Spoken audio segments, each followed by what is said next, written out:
നമസ്കാരം. ആമയിഴഞ്ചാൻ തോട്ടിൽ ശുചീകരണത്തിനിടെ മരണപ്പെട്ട ജോയിയുടെ വിഷയവുമായി ബന്ധപ്പെട്ട് തിരുവനന്തപുരം നഗരസഭാ കൗൺസിൽ യോഗം ചേർന്നു. യോഗത്തിൽ BJP പ്രതിഷേധവുമായി രംഗത്ത് വന്നു. കൗൺസിൽ യോഗത്തിലേക്ക് എല്ലാ കൗൺസിൽ അംഗങ്ങളെയും സ്വാഗതം ചെയ്യുന്നു. ഇന്നത്തെ കൗൺസിൽ അവധി അറിയിച്ചിട്ടുള്ള കൗൺസിൽ അംഗങ്ങൾ Shrimati Mary Gypsy, Poonthura ward councillor, Shrimati Milani Pereira, Beemapally ward councillor, advocate VV Rajesh, Poojappura ward councillor, Shri Johnson Joseph, Nalanchira ward councillor, Shrimati Jisha John, Poundukadavu ward councillor. നഗരസഭാ കൗൺസിലിൻ്റെ സ്പെഷ്യൽ കൗൺസിൽ യോഗമാണ് ഇന്നിവിടെ ചേരാൻ വേണ്ടി തീരുമാനിച്ചിട്ടുള്ളത്. തിരുവനന്തപുരം റെയിൽവേ സ്റ്റേഷനിൽ ശുചീകരണ പ്രവർത്തനത്തിനിടെ മരണപ്പെട്ട റെയിൽവേ കരാർ തൊഴിലാളിയായിരുന്ന N. ജോയിയുടെ മാതാവിന് സഹായം നൽകുന്നത് സംബന്ധിച്ച വിഷയം ചർച്ച ചെയ്യുന്നതിനും സർക്കാരിനെ അറിയിക്കുന്നതിനും വേണ്ടിയാണ്, ആ തീരുമാനമെടുത്ത് സർക്കാരിനെ അറിയിക്കുന്നതിനും വേണ്ടിയാണ് ഇന്നത്തെ യോഗം ഇവിടെ വിളിച്ചു ചേർത്തിട്ടുള്ളത്. അതിനു മുന്നോടിയായി ആദ്യം അനുശോചനം. റെയിൽവേയുടെ അധീനതയിലുള്ള ഭാഗത്ത് ശുചീകരണ പ്രവർത്തനങ്ങളിൽ ഏർപ്പെട്ടിരിക്കെ ഒഴുക്കിൽപ്പെട്ട് മരണമടഞ്ഞ റെയിൽവേ കരാർ തൊഴിലാളി N. ജോയിയുടെ നിര്യാണത്തിൽ ഇന്നത്തെ ഈ സഭ അനുശോചനം രേഖപ്പെടുത്തുന്നു. സംസാരിക്കാതിരുന്നു കഴിഞ്ഞാൽ റബ്ബർ സ്റ്റാമ്പ്. ഒരു സ്ത്രീയെ സംബന്ധിച്ചിടത്തോളം നിങ്ങളുടെ കാഴ്ചപ്പാടെന്ന് പറഞ്ഞാൽ ഇതാണ്: സംസാരിച്ചാൽ അഹങ്കാരി, സംസാരിച്ചില്ലെങ്കിൽ റബ്ബർ സ്റ്റാമ്പ്. അഭിപ്രായം പറയട്ടേന്നേ, അഭിപ്രായം പറയാനും ഒക്കെ കഴിയുന്നവരല്ലേ എല്ലാവരും. അത് പറഞ്ഞോളാം, സമയത്ത് പറഞ്ഞോളാം. Yes yes yes yes yes അല്ല, അങ്ങ് വിഷയത്തിലേക്ക് വരൂ. അത് നമ്മൾ ഇതിനകത്ത് മാലിന്യ സംസ്കരണവുമായി ബന്ധപ്പെട്ടുകൊണ്ട് ഒരു നിമിഷം ഇതിപ്പോ ആരാണ് എവിടെ ഇരുന്നാണ് ആലോചിച്ച് വന്നിരിക്കുന്നതെന്ന് ഈ വശത്ത് നിന്ന് നോക്കുമ്പോൾ തന്നെ മനസ്സിലാവുന്നുണ്ട്.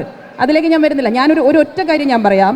മാലിന്യ സംസ്കരണവുമായി ബന്ധപ്പെട്ടുകൊണ്ട് അടുത്ത ദിവസങ്ങളിൽ തന്നെ ഒരു സ്പെഷ്യൽ കൗൺസിൽ യോഗം ചേരാൻ ഇപ്പോൾ ആരോഗ്യ സ്റ്റാൻഡിംഗ് കമ്മിറ്റി തന്നെ തീരുമാനിച്ചിട്ടുണ്ട്. ഇന്നലെ ബഹുമാന്യനായ മുഖ്യമന്ത്രി തന്നെ യോഗം വിളിച്ചു ചേർത്ത് നമുക്ക് 100 പേർക്കും കൂട്ടായ ഉത്തരവാദിത്തത്തിന്റെ അടിസ്ഥാനത്തിൽ ചെയ്യേണ്ട പ്രവർത്തികളുണ്ട്, ഇല്ല എന്ന് പറയുന്നില്ല. ആ പ്രവർത്തികൾ ഏറ്റെടുക്കാൻ ആരെങ്കിലും ഒരു വ്യക്തിയെ അല്ലെങ്കിൽ ഒരു സംവിധാനത്തെ കുറ്റം പറഞ്ഞതുകൊണ്ട് മാത്രം കാര്യമാവുന്നില്ല. അല്ല, അത് ഫലപ്രദമായി ഇവിടെ റെയിൽവേ ആരും കുറ്റം പറഞ്ഞില്ലല്ലോ. നിങ്ങളല്ലേ ഇവിടുന്ന് ആരംഭിച്ചതല്ലേ. ഇതിൽ വിഷയത്തിലേക്ക് അവതരിപ്പിച്ചുകൊണ്ട് വന്നപ്പോൾ അല്ല, റെയിൽവേക്ക് നോട്ടീസ് കൊടുത്തതും കളക്ടർ ഡിസാസ്റ്റർ മാനേജ്മെന്റ് ആക്ട് പ്രകാരം നോട്ടീസ് കൊടുത്തത് അറിയാത്ത വ്യക്തിയല്ല താങ്കളെല്ലാം പഠിച്ച് ബുക്കിൽ എഴുതി വരുന്ന ആളാണെന്ന് നേരത്തെ തന്നെ പറഞ്ഞല്ലോ. ഇവിടെ താങ്കൾക്ക് അത് അറിയാത്തത് കൊണ്ടല്ല, ബോധപൂർവം അത് മറച്ചു വെക്കുന്നതാണ്. ഇപ്പൊ കോടതിയുടെ ഇടപെടൽ വന്നില്ലേ? കോടതി എന്താ പറഞ്ഞത്? കോടതി തന്നെ പറഞ്ഞു, റെയിൽവേയുടെ അധീനതയിലുള്ള സ്ഥലം വൃത്തിയാക്കേണ്ട ചുമതല റെയിൽവേക്ക് തന്നെയാണ്. കോടതി പറഞ്ഞില്ലേ? അതിനെങ്കിലും അംഗീകരിക്കാൻ പറ്റുമോ? നമുക്ക് അതിനെങ്കിലും അംഗീകരിക്കാൻ പറ്റുമോ? അതുകൊണ്ടാണല്ലോ അങ്ങോട്ട് പറഞ്ഞത്, റെയിൽവേ ഒരു അനാസ്ഥ കാണിച്ചിട്ടുണ്ടായിരുന്നുവെങ്കിൽ ഈ മാലിന്യം ജോയി മരിച്ചതിന് ശേഷം കൂടിയതല്ലല്ലോ. അങ്ങനെ ഒരു അനാസ്ഥ ഭരണസമിതിയുടെ ശ്രദ്ധയിൽപ്പെട്ടിട്ടുണ്ടായിരുന്നുവെങ്കിൽ അങ്ങ് ചെയ്യേണ്ടതല്ലായിരുന്നു. ഈ 100 കൗൺസിൽ അംഗങ്ങളും കൂടിയ എത്രയോ യോഗങ്ങൾ കഴിഞ്ഞു, എത്രയോ വാക്കാൽ പ്രമേയങ്ങൾ രാഷ്ട്രീയമായിട്ട് അങ്ങ് ഇവിടെ ഉയർത്തി. ശ്രീ DRN ഇപ്പോൾ ഉയർത്തിയില്ലേ ഒരു പ്രമേയം? നമുക്ക് 100 പേർക്കും അതിൽ ഒരുമിച്ച് നിൽക്കാമായിരുന്നല്ലോ. ഞാൻ വേറൊരു കാര്യം അങ്ങയോട് ചോദിക്കട്ടെ. മഴക്കാല പൂർവ്വ ശുചീകരണം ഇവിടെ നടത്തല്ലോ. അങ്ങ് രാഷ്ട്രീയ പാർട്ടികളുടെ യോഗം വിളിച്ചോ? ഈ ഇരിക്കുന്ന കക്ഷി നേതാക്കളുടെ? ഇനി അങ്ങയുടെ കൂടെ നിൽക്കുന്ന ആൾക്കാരെന്നുള്ള നിലയിൽ പ്രധാന കക്ഷി നേതാക്കളുമായി നമുക്ക് റെയിൽവേയുടെ ഭാഗത്തൊന്ന് ഒരുമിച്ചിരിക്കാം ഈ വിഷയത്തിൽ എന്നങ്ങനെ നിലപാടെടുത്തോ? മഴക്കാല പൂർവ്വ ശുചീകരണത്തിന്റെ യോഗവുമായി ബന്ധപ്പെട്ട് അതിന്റെ സ്പെഷ്യൽ കൗൺസിലിൽ നിന്ന് ഇറങ്ങിപ്പോയവരാണ് ഇത് പറയുന്നത്. മഴക്കാലത്തിന്റെ സ്പെഷ്യൽ കൗൺസിലിൽ നിന്ന് ഇറങ്ങിപ്പോയതാ പറയുന്നത്. യെസ് അല്ല, നമുക്ക് അങ്ങനെയൊക്കെ വിശദമായി ചർച്ച ചെയ്തു പോകണമെങ്കിൽ പല വിഷയത്തിലേക്ക് പോകും. ഇപ്പൊ പന്നി ഫാം ഉൾപ്പെടെയുള്ള കാര്യങ്ങളിൽ നമ്മൾ ചർച്ച ചെയ്തു പോവുകയാണെങ്കിൽ പലരുടെയും രാഷ്ട്രീയ ബന്ധമൊക്കെ നമുക്കിവിടെ പറയേണ്ടി വരും. അത് എൻ്റെ വ്യക്തിപരമായ അനുഭവത്തിൽ നിന്ന് തന്നെ എനിക്ക് പറയേണ്ടി വരും. അതുകൊണ്ട് ആ വിഷയത്തിലൊക്കെ നമുക്ക് ചർച്ച ചെയ്യാം. കൗൺസിലിന് എല്ലാ അധികാരങ്ങളുമുണ്ട്, കൗൺസിലിന് ചുമതലയും ഉണ്ട്. അല്ല, അതൊക്കെ വരണം, അതൊക്കെ ചർച്ച ചെയ്യാം. പക്ഷേ ഇന്നത്തെ കൗൺസിലിൻ്റെ അജണ്ട എന്ന് പറയുന്നത് അദ്ദേഹത്തിൻ്റെ കുടുംബത്തോടൊപ്പം നഗരസഭയുടെ ഒരു കൈത്താങ്ങ് അദ്ദേഹത്തിൻ്റെ കുടുംബത്തോടൊപ്പം നിൽക്കുക എന്നുള്ളതാണ്. അല്ല, അതാണല്ലോ പ്രധാനപ്പെട്ട അജണ്ട. തുടക്കത്തിൽ തന്നെ പറഞ്ഞല്ലോ, ജോയിയുടെ കുടുംബത്തോടൊപ്പം അങ്ങ് എടുക്കുന്ന നിലപാടിനോടൊപ്പം BJP അങ്ങയോടൊപ്പം. കൂട്ടിച്ചേർത്തു. എന്താണ്? ആ കുടുംബത്തിന് തക്കതായ നഷ്ടപരിഹാരം 1 കോടി രൂപയും കൊടുക്കണം. അത് BJP-യുടെ കൗൺസിലർമാർ MR ഗോപാൽ 100 കൗൺസിലർമാർ ഒരുമിച്ച് ചെയ്യണം. അതുകൂടെ അല്ല, നഗരസഭയ്ക്ക് സാധ്യമായത് നഗരസഭ ഇനിയും ആലോചിക്കാം. ഞാൻ എൻ്റെ ഒറ്റ ചോദ്യം, റെയിൽവേയോട് ഇവിടെ ശ്രീ DR അനിൽ പറഞ്ഞതുപോലെ റെയിൽവേയോട് കൂടി ഇത് ആവശ്യപ്പെടാൻ ഇന്നത്തെ കൗൺസിൽ തീരുമാനിക്കാമോ? നിങ്ങൾ റെയിൽവേ എടുക്കേണ്ട തീരുമാനത്തെ സംബന്ധിച്ച് നിങ്ങൾക്ക് തീരുമാനം എടുക്കാനുള്ള അധികാരമുണ്ട്. നമുക്ക് എടുക്കുന്ന ഞാൻ ഉദ്ദേശിച്ചത് 100 കൗൺസിലർമാർക്കും എടുക്കാമോന്നാ. 100 കൗൺസിലർമാർക്കും ആ ചുമതല അങ്ങനെ ഒരു 100 കൗൺസിലർമാർക്കും അത് അഭിപ്രായപ്പെടാമോ എന്നാണ് എന്റെ ചോദ്യം. റെയിൽവേയോട് ഇത്തരത്തിൽ സാമ്പത്തികമായ സഹായം നൽകണമെന്ന് 100 കൗൺസിലർമാർക്കും ആവശ്യപ്പെടാമോ എന്നാണ് എന്റെ ചോദ്യം. റെയിൽവേയുടെ ആൾക്കാർ, ഞാൻ പറയട്ടെ, മറുപടി പറയട്ടെ. നിങ്ങൾ 2 കയ്യോ അടിച്ചോ അല്ലെങ്കിൽ ഡെസ്കിന്റെ പുറത്ത് അല്ല, ആവശ്യപ്പെടാമോ ഇല്ലയോ? അല്ല, ഞാൻ ചോദിക്കട്ടെ, ആവശ്യപ്പെടാമെന്നാണെങ്കിൽ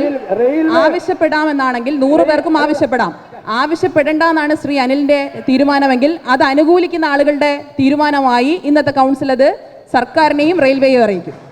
അല്ല, എന്റെ ചോദ്യം വ്യക്തമാണ്. ഞാൻ അങ്ങയോട് സംസാരിക്കുന്നത്, ഞാൻ അങ്ങയോട് ചോദിക്കുന്നത് ഞാൻ ഇടപെടുന്നതിന്റെ ഒരു കാരണം എനിക്കതിലൊരു ക്ലാരിറ്റി കിട്ടാൻ വേണ്ടിയാണ് ഞാൻ ചോദിക്കുന്നത്. അല്ല, ക്ലാരിറ്റിക്കാണ് ഞാൻ ചോദിക്കുന്നത്. അല്ല, ക്ലാരിറ്റി അല്ല, അങ്ങ് പറഞ്ഞു എനിക്ക് എന്നോട് ചോദിക്കുമ്പോൾ വേറെ ആരും എണീക്കരുത്, സംസാരിക്കരുത്. ഇവിടെ അങ്ങയുടെ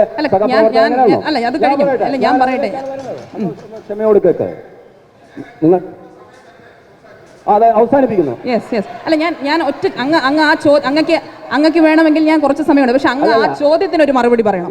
ഞാൻ പറയുന്നത് അങ്ങക്ക് ഞാൻ കൂടുതൽ സമയം തരാം, പക്ഷെ അങ്ങ് ആ ചോദ്യത്തിന് ദയവായി മറുപടി പറയണം. റെയിൽവേയോട് ആവശ്യപ്പെടാമോ അല്ലയോ വേണ്ട എന്നാണോ? അങ്ങനെ yes or no എന്നുള്ള ഉത്തരവല്ല വേണ്ട. അല്ല, ആ ഉത്തരം അല്ല, ഞാൻ ഒരു ചോദ്യം അല്ല, അങ്ങ് ചോദിച്ച ചോദ്യം എനിക്ക് മനസ്സിലായി. ഞാൻ മറുപടിയിലേക്ക് വരികയാണ്. അങ്ങ് ഇപ്പോൾ ജോയിയുടെ കുടുംബത്തിന് സർക്കാർ 10 ലക്ഷം രൂപ കൊടുത്തു. അത് സർക്കാരിന്റെ തീരുമാനമാണ്. നാളെ റെയിൽവേ തീരുമാനിക്കുകയാണ് ജോയിയുടെ കുടുംബത്തിന് ഞങ്ങൾ കൊടുക്കണം എന്ന്. റെയിൽവേ അതോറിറ്റി തീരുമാനിക്കട്ടെ. ആ അതോറിറ്റി തീരുമാനിക്കുന്നത് എന്തിനാണ് കാലതാമസം? ഇന്നലെ ബഹുമാന്യനായ മുഖ്യമന്ത്രിയുടെ യോഗത്തിലടക്കം ഈ വിഷയം ചർച്ചയിൽ വന്നതാണ്.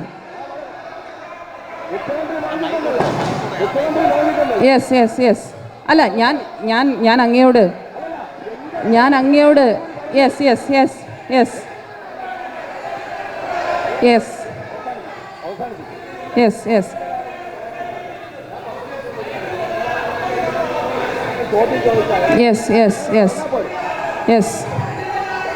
അല്ല, ഞാൻ അങ്ങയോട് ചോദിച്ചത് കൗൺസിലിൽ വന്ന ഒരു പൊതു അഭിപ്രായമാണല്ലോ, റെയിൽവേ കൂടി സാമ്പത്തികമായ ഒരു ധനസഹായം നൽകണം. അതിൽ തീരുമാനം നമുക്ക് റെയിൽവേയെ അറിയിക്കാമോ വേണ്ടയോ എന്നതാണ് നിങ്ങളുടെ ഭാഗത്തു നിന്നുള്ള അഭിപ്രായം ഞാൻ ചോദിക്കുന്നത്. സംസ്ഥാന സർക്കാർ പ്രഖ്യാപിച്ച കാര്യങ്ങൾ ഈ കൗൺസിൽ ചോദിച്ചിട്ടല്ലോ ചെയ്തത്. ഗവൺമെന്റ് വൈകിയില്ലല്ലോ, തൊട്ടടുത്ത ദിവസം തീരുമാനം എടുത്തില്ലേ? ഇന്നത്തെ ഈ സ്പെഷ്യൽ കൗൺസിൽ വിളിച്ചു ചേർക്കാനുള്ള കാരണം എന്താ? നമ്മുടെ കൗൺസിലിന്റെ തീരുമാനം ഒരു നിമിഷം പോലും വൈകാതെ സർക്കാരിലേക്ക് എത്തിക്കാൻ വേണ്ടി ഇന്നത്തെ സ്പെഷ്യൽ കൗൺസിൽ വെച്ചത്. നമുക്ക് വേണമെങ്കിൽ അടുത്ത സാധാരണ കൗൺസിലിൽ വെച്ചാൽ മതിയല്ലോ, അങ്ങനെയല്ലല്ലോ. നഗരസഭയ്ക്ക് അധികാരമില്ലാത്ത കാര്യമാണ് ഇന്നത്തെ സ്പെഷ്യൽ കൗൺസിൽ തീരുമാനിക്കുന്നത്. നഗരസഭയ്ക്ക് അധികാരമില്ലാത്ത ഒരു കാര്യമാണ് സർക്കാരിന്റെ അനുമതിയോടുകൂടി ഇന്നിവിടെ തീരുമാനിക്കുന്നത്. നഗരസഭയുടെ പരിധിക്ക് പുറത്ത് വീട് വെക്കാൻ നഗരസഭയ്ക്ക് അധികാരമുണ്ടോ? ഇല്ല. നമ്മൾ പ്രത്യേക പെർമിഷൻ എടുക്കുന്നതല്ലേ.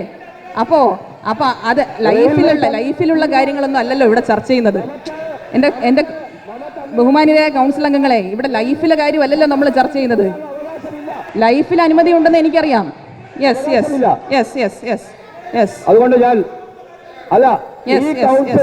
ഈ കൗൺസിലിൽ റെയിൽവേക്ക് അങ്ങനെ ഒരു അധികാരം എടുക്കാനുള്ള അല്ലെങ്കിൽ അങ്ങനെ ഒരു അധികാര പരിധിയിൽ നിന്ന് നമുക്ക് ചർച്ച ചെയ്യാനുള്ള അവകാശമില്ല. അത് തന്നെയാണ് അസന്നിഗ്ധമായി പറയുന്നത്. ശ്രീ എസ് സലീം.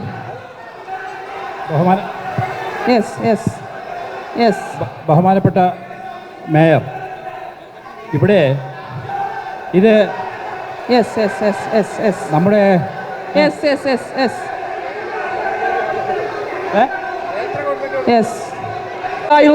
മന്ത്രിമെല്ലാം ഉണ്ടായിരുന്നു. ബഹുമാന്യായിട്ടുള്ള മന്ത്രി സഖാവ് വി ശിവൻകുട്ടി അറിഞ്ഞ ദിവസം 2-3 പ്രാവശ്യം വന്നു. പിറ്റേ ദിവസം ബന്ധപ്പെട്ട ഉദ്യോഗസ്ഥ തലത്തിലുള്ളവരുടെ യോഗം കൂടി അതിൻ്റെ പ്രവർത്തനങ്ങളെയെല്ലാം സംയോജിപ്പിച്ചു കൊണ്ട് പോകുന്നതിന് വേണ്ടിയുള്ള നേതൃത്വപരമായിട്ടുള്ള പങ്ക് വഹിച്ചു. അതെല്ലാം ഞങ്ങൾ ചെയ്തില്ലേ സഖാവ് വി ശിവൻകുട്ടി? അത് കാണണ്ടേ? നിങ്ങൾക്ക് 2 കേന്ദ്രമന്ത്രിമാരുണ്ടായിരുന്നല്ലോ, നിങ്ങൾ എന്തുകൊണ്ട് വിളിച്ച് വരുത്തിയില്ല? വരുത്തിയെങ്കിൽ മേയർ പറയുമായിരുന്നു അല്ലേ, ഇന്ന കേന്ദ്രമന്ത്രി വന്നു എന്നുള്ള പറയും. വരാത്തതിനെ സംബന്ധിച്ചുകൊണ്ട് പറയേണ്ടതായിട്ടില്ല. പിന്നെ ഞങ്ങൾ ചെയ്ത ഈ ഭരണസമിതിയുടെ നേതൃത്വത്തിൽ ചെയ്ത നല്ല പ്രവർത്തനങ്ങളെ സംബന്ധിച്ചുകൊണ്ട് ജനങ്ങൾക്ക് അംഗീകാരമുണ്ടായത് കൊണ്ടാണ് തിരുമല അനിലെ ശ്രീ ഗോപകുമാർ അറിയേണ്ടത്. അവിടെ മേയറും ഡെപ്യൂട്ടി മേയറുടെയും നേതൃത്വത്തിൽ കൗൺസിലർമാർ ഈ ജോയിയുടെ ഭൗതിക ശരീരവുമായിട്ട് പോയപ്പോൾ ഒറ്റ ആൾ കമാനൊരക്ഷരം പ്രതിഷേധിച്ച എല്ലാവരും മേയറുടെ നേതൃത്വത്തിൽ നടത്തിയ ഈ ജോയിയെ കണ്ടെത്തുന്നതിന് വേണ്ടി തിരുവനന്തപുരം നഗരസഭയും സംസ്ഥാന ഗവൺമെന്റും കേരള മുഖ്യമന്ത്രിയും ജനകീയമായ മനുഷ്യത്വപരമായിട്ടുള്ള പ്രവർത്തനങ്ങൾക്ക് അംഗീകാരമാണ് നൽകിയത്. ഇവിടെ ശ്രീ DR അനിൽ അവതരിപ്പിച്ച പ്രമേയത്തെ പിന്താങ്ങുകയാണ് മേയറെ. ആവശ്യമായിട്ടുള്ള ഈ കുടുംബത്തെ സഹായിക്കാൻ കേന്ദ്ര റെയിൽവേ കോടിക്കണക്കിന് രൂപ ലാഭമുണ്ടാക്കുന്ന കേന്ദ്ര റെയിൽവേയോട് ആവശ്യപ്പെടണം, കേന്ദ്ര ഗവൺമെന്റിനോട് ആവശ്യപ്പെടണം. മേയർക്ക് അവാർഡ് ലഭിക്കുകയാണ്, കേന്ദ്ര ഗവൺമെന്റിന് അവാർഡ് ലഭിച്ചു. അതുകൊണ്ട് ഇവർ പറയുന്ന കാര്യങ്ങളൊന്നും മുഖവിലയ്ക്ക് എടുക്കണ്ട, ഒരു മുഖവിലയ്ക്ക് എടുക്കണ്ട. നീ പത്രദൃശ്യ മാധ്യമങ്ങളുടെ മുമ്പിൽ വെച്ച് ഞാൻ പറയുന്നു, പാവപ്പെട്ട ജോയി മരിച്ചിട്ട് ഈ റെയിൽവേ ഡിവിഷനിലെ ഒരാൾ പോലും ഒരു 10 രൂപ ഒരു പൂ വാങ്ങി ആ ബോഡിയിൽ വയ്ക്കാത്ത നിരീക്ഷമായ ജീവികളാണ് ഈ റെയിൽവേ സ്റ്റേഷനിലുള്ളത്. ആ മരണപ്പെട്ട ജോയിയുടെ വീട് സന്ദർശിക്കാത്ത റെയിൽവേ ഡിവിഷൻ 10 പൈസ കൊടുക്കൂല. അവര് 10 രൂപയുടെ പൂ വാങ്ങി ആ മോർച്ചറിയിലോ ജോയിയുടെ വസതിയിലോ ഒരു റെയിൽവേ ഉദ്യോഗസ്ഥൻ നാളിത് വരെ പോയിട്ടില്ല. പിന്നെയാണോ അവർ നഷ്ടപരിഹാരം കൊടുക്കുന്നത്? ഇവർക്ക് ഇപ്പൊ ഇവിടെ വീട് കൊടുക്കാൻ പാടില്ല, ഈ സമരം നീട്ടിക്കൊണ്ടു പോകണം. ജോയിയുടെ വീട്ടിൽ പോകാത്തവർ ഇവരിപ്പോ തീരുമാനിച്ചിരിക്കുന്നത് അറിയാമോ? ജോയിക്ക് വീട് കൂടെ കൊടുത്താൽ 10 ലക്ഷം രൂപ കിട്ടിയാൽ അവിടുത്തെ MLA സ്ഥലവും കൂടെ നൽകിയാൽ പിന്നെ സമരം ചെയ്യാൻ ഒരു കാര്യവും ഇല്ല. അതുകൊണ്ട് സമരം പൊളിഞ്ഞിട്ട് എന്താ പറയുന്നത്, നാണക്കേട് മറച്ചു വയ്ക്കാനാണ് ഒരു ഫ്ലക്കാർഡ് കൂടി നിൽക്കുന്നത്. നാണം കേട്ട നിങ്ങൾക്ക് ഞാൻ അന്ന് ബഡ്ജറ്റ് സമയത്ത് പറഞ്ഞില്ലേ, നിങ്ങൾ ശാപമാണെന്ന് പറഞ്ഞത് ശരിയാണ്. ശ്രീ സുരേഷ്. ബഹുമാനപ്പെട്ട മേയർ, മറ്റ് കൗൺസിൽ അംഗങ്ങളെ, പ്രിയപ്പെട്ട മാധ്യമ സുഹൃത്തുക്കളെ, ശ്രീ സുരേഷ്.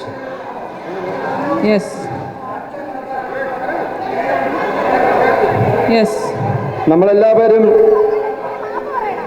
ഇന്ത്യ രാജ്യത്തെ കാലാകാലങ്ങളിൽ ഇന്ത്യ ഗവൺമെന്റും അതുപോലെ തന്നെ കോടതിയും പരാമർശിക്കുന്ന നിയമങ്ങൾ അനുസരിക്കുന്നവരാണ്. ഒരാൾ സംസാരിക്കുമ്പോൾ ഇങ്ങനെ അവഹേളിക്കുന്നതാണോ ശരി?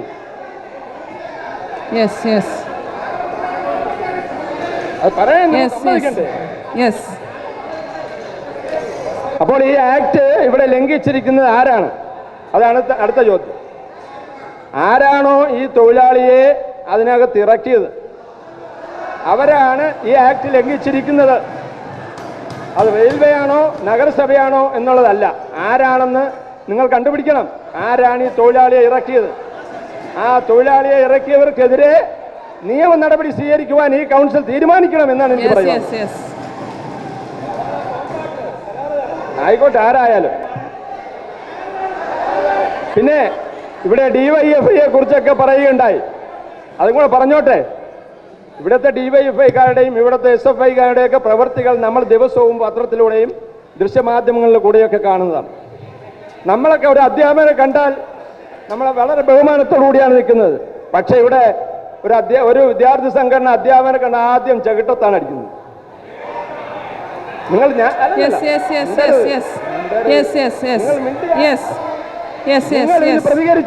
അതല്ല ഇവിടുത്തെ വിഷയം അതല്ല. എന്നാണ് അർത്ഥം. അതുകൊണ്ട് ദയവ് ചെയ്ത് ആവശ്യമില്ലാതെ ഒരു DYFIക്കാരൻ ഒരു ഉടുപ്പിട്ടുണ്ട് അവിടെ നിന്നതുകൊണ്ട് അയാൾ ഒരു പ്രവൃത്തി അവിടെ ചെയ്തില്ല. അവിടെ ചെയ്തത് അത്രയും നമ്മൾ കണ്ടതാണല്ലോ. അവിടെ ചെയ്തത് പോലീസും ഫയർഫോഴ്സും അതുപോലെ തന്നെ മറ്റ് അനുബന്ധ ആളുകളും ആണ് ചെയ്തത്. ഡിവൈഎഫ്ഐ ഉള്ളപ്പോൾ കൗൺസിലർ ഉണ്ടായിരുന്നില്ല. ഡിവൈഎഫ്ഐ ഉണ്ടായിരുന്നപ്പോഴേ കൗൺസിലർ ഉണ്ടായിരുന്നില്ല, അതുകൊണ്ടാണ് കാണാത്തത്. അവർക്ക് ഈ വെള്ളത്തിൽ ഇറങ്ങി എന്ത് ചെയ്യാൻ പറ്റും? നേരെ അങ്ങനെയൊന്നും പറഞ്ഞിട്ട് കാര്യമില്ല, അത് പോട്ടെ. പക്ഷെ എന്തായാലും ഒരു ദാരുണ സംഭവം നമ്മുടെ ഈ നഗരസഭയിൽ ഉണ്ടായി. എല്ലാവരും അതിൽ ദുഃഖിക്കുന്നു. ഇനി അത് ഉണ്ടാവരുത്, അതിന് നമുക്ക് എന്ത് ചെയ്യാൻ പറ്റും? 2015 ഓപ്പറേഷൻ അനന്ത എന്ന് പറയുന്ന ഒരു പ്രവൃത്തിയിലൂടെ ഏതാണ്ട് 26 കിലോമീറ്ററോളം അന്ന് ജിജി തോംസൺ ചീഫ് സെക്രട്ടറിയും ബിജു പ്രഭാകരൻ എന്ന് പറയുന്ന കളക്ടറും കൂടി ചേർന്നാണ് ഈ 26 കിലോമീറ്റർ ആമേഴിഞ്ചാൻ തോട് ഉൾപ്പെടെ വൃത്തിയാക്കിയത്. തുടർന്ന് വന്ന ഗവൺമെന്റ്, ഞാൻ പറഞ്ഞോട്ടെ എന്റെ പൊന്നു സഹോദരൻ മിണ്ടായിരിക്കും, അതിന് തുടർന്ന് വന്ന LDF ഗവൺമെന്റ് അന്നത്തെ, നിങ്ങൾ ചോദ്യോത്തരമാണ് അത്, ഇത് ചോദ്യം ചോദിക്കാനുള്ള അവസരമൊന്നുമല്ല, എനിക്കറിയാവുന്ന ഞാൻ പറഞ്ഞോളാം. ഇല്ല, ഞാൻ പറഞ്ഞോട്ടെ.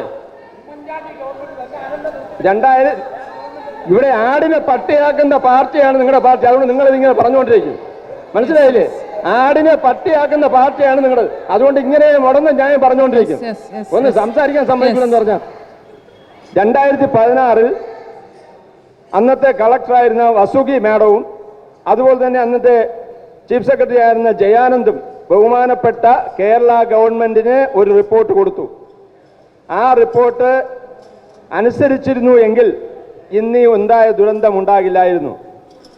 അത് കൈപൊള്ളും, ചില ഉന്നതന്മാരെ തൊട്ട് കളിച്ചാൽ കൈപൊള്ളും എന്നുള്ളത് കൊണ്ടും അവരിൽ നിന്നുമുള്ള സാമ്പത്തിക സഹായം നിന്നു പോകും എന്നുള്ളത് കൊണ്ടുമാണ് അന്ന് ആ സർക്കാർ 2016 LDF സർക്കാർ അത് തുടർന്ന് മുമ്പോട്ട് കൊണ്ടുപോകാത്തത്.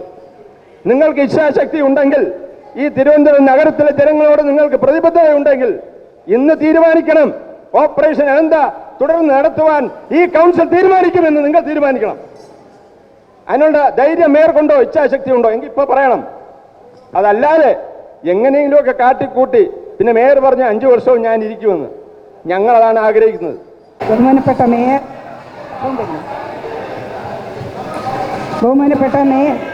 സൗണ്ടില്ല. ബഹുമാനപ്പെട്ട മേയർ, സഹ കൗൺസിലർമാരെ,